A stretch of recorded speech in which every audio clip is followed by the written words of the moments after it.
Unlocking English. Mastering phrasal verbs, turn on, and turn off.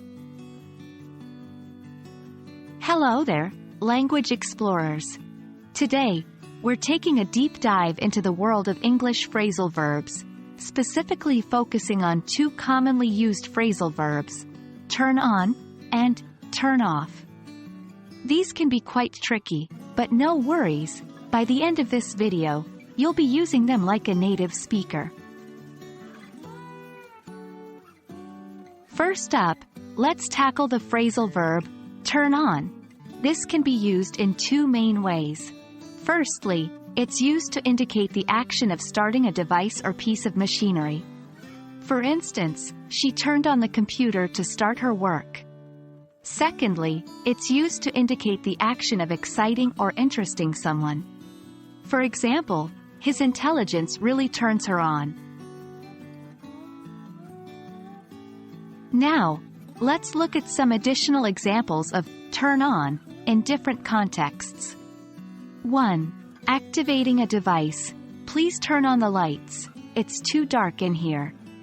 2. Starting a machine. She turned on the engine and drove away. 3. Creating interest or excitement. Classical music really turns me on. It's so soothing.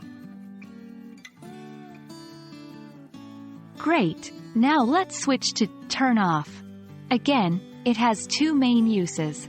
First, it indicates the action of stopping a device or piece of machinery. For instance, he turned off the alarm clock and fell back asleep. Secondly, it can mean something that discourages or repels someone. For example, her constant complaining is a big turn-off. Let's see turn off in action with some examples. 1. Deactivating a device. Can you turn off the TV? I'm trying to study. 2. Stopping a machine. He turned off the car's engine when he reached the destination. 3. Causing dislike or disinterest. It's a turn-off when people are rude to waitstaff.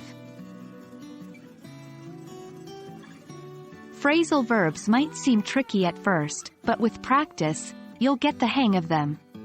Remember, turn on and turn off aren't just about switches and buttons. They can also describe what excites us and what doesn't. Stay tuned for more phrasal verb videos, and keep practicing to become fluent in no time. Happy language learning, everyone!